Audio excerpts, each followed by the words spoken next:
Assalamualaikum warahmatullahi wabarakatuh. Perkenalkan, nama saya Fakih Zainal Effendi dari kelas B MIPA 4. Di sini saya akan menjelaskan materi tentang air tanah. Pengertian air tanah. Air tanah adalah air yang terdapat dalam lapisan tanah atau bebatuan di bawah permukaan tanah. Sebenarnya di bawah permukaan tanah terdapat kumpulan air yang mempersatukan kumpulan air yang ada di permukaan. Kumpulan air inilah yang disebut air tanah.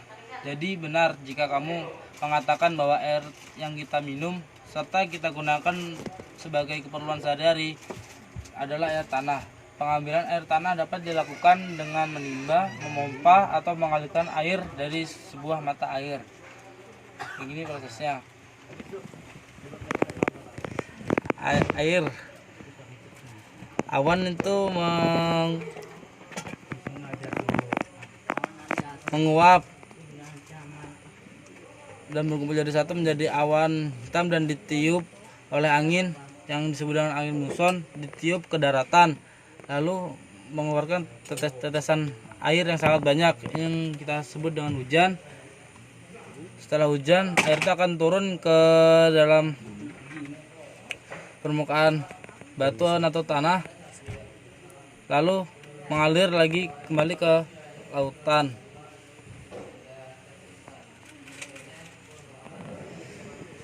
Berdasarkan asal-usul, macam-macam air tanah berdasarkan asal-usul sebagai berikut. Pertama, air meteoroid.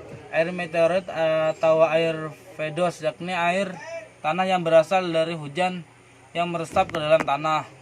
Air fosil. Air fosil atau air kornate, yakni air tanah yang terjebak pada pori-pori bebatuan di saat bebatuan tersebut membentuk. Air tanah ini bisa atau dapat berasal dari air tawar atau juga air laut yang bermineral tinggi. Yang ketiga, air euvenil. Air euvenil dalam kurung air vulkanis, yakni air tanah yang berasal dari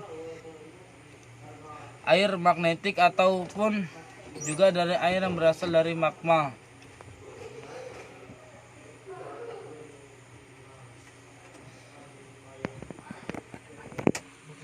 Di sini permukaan air di sini bisa berupa danau, lautan atau waduk. Di sini ada daerah resapan yang biasanya ada hujan turun diserap oleh pepohonan dan akan berkumpul menjadi satu di air tanah dangkal atau disebut juga freatis. Setelah freatis terdapat lapisan lagi yang disebut lapisan kedap air yang disebut impermeable. Itu lapisan yang selanjutnya adalah air tanah dalam atau disebut juga dengan artesis. Dan lapisan yang terakhir ialah lapisan kedap air impermeable. Jenis-jenis air tanah. Yang pertama, air fados dalam kurung meteoric water. Air tanah fados adalah air dari presipitasi, yaitu hujan yang sangat berproses di atmosfer mengalami kondensasi dan percampuran debu meteor yang melesak pada lapisan atmosfer serta habis di lapisan tersebut. Oleh karena itu, air tanah jenis ini juga disebut air tanah meteoric water. Air tanah fados mengandung unsur debu meteor seperti tritium dan kimia air berat H3 trihidrogen. Karena hal tersebut air ini juga disebut air tua. Yang kedua, air konat. Air ini disebut juga air purba. Hal ini dikarenakan air jenis ini sering berada di dalam batuan selama 1000 bahkan jutaan tahun lamanya. Karakteristik air ini adalah kandungan garam yang melebihi kandungan garam pada laut. Jika air ini terjebak dalam batuan sedimen di sekitar gunung berapi, maka jenis air ini akan mengalami proses geologi menjadi air yang mengalami mineralisasi secara sempurna.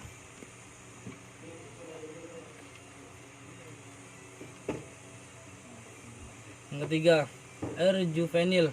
Air tanah ini terbentuk dari proses induksi magma di kedalaman tertentu.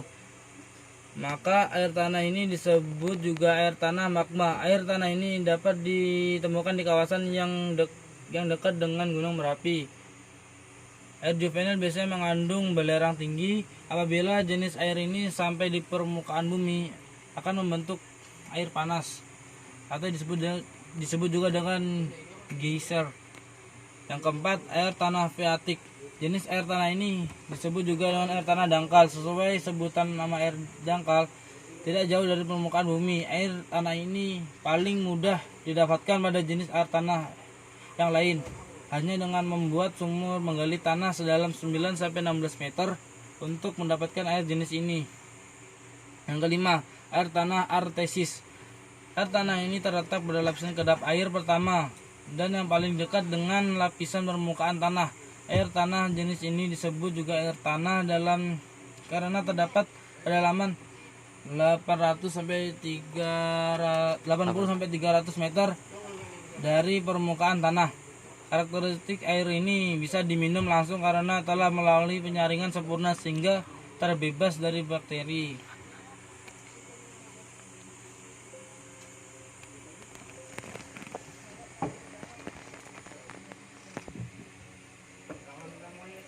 Inilah gambar dari lapisan-lapisan air. Manfaat air tanah. Manfaat air tanah bagi kehidupan antara lain: 1. Merupakan bagian penting dalam siklus hidrologi. Yang kedua, menyediakan kebutuhan air bagi hewan dan tumbuh-tumbuhan. Yang ketiga, merupakan persediaan air bersih secara alami. Yang keempat, keperluan hidup manusia seperti minum, memasak, dan mencuci. Yang kelima, keperluan industri seperti industri tekstil dan industri farmasi. Dan yang terakhir adalah untuk irigasi pada sektor pertanian. Pelestarian air tanah. Untuk menjaga kelestarian air tanah tetap terjamin, maka kita perlu memperhatikan hal berikut. Pertama, konsep reduce dalam kurung menghemat, yaitu penggunaan air tanah yang diatur sesuai dengan kebutuhan. Untuk penyiraman tanaman tidak menggunakan air tanah, sebaiknya menggunakan air permukaan dalam kurung sungai, danau, atau waduk. Yang kedua, konsep reuse yaitu menggunakan air tanah sesuai dengan kebutuhan dan tidak berlebihan, serta penggunaan lahan dalam suatu daerah aliran sungai harus diperhitungkan dampak dan manfaatnya.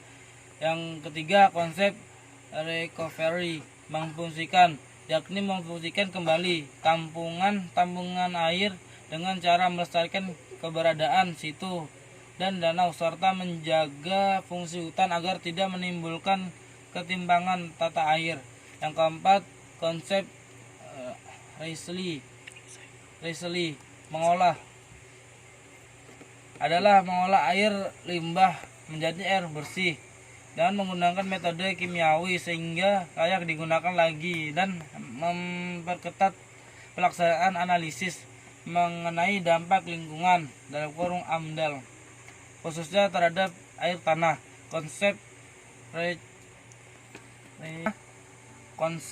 recharge adalah konsep memasukkan air hujan ke dalam air tanah, dan ini dapat dilakukan dengan cara membuat sumur resapan atau lubung biopori.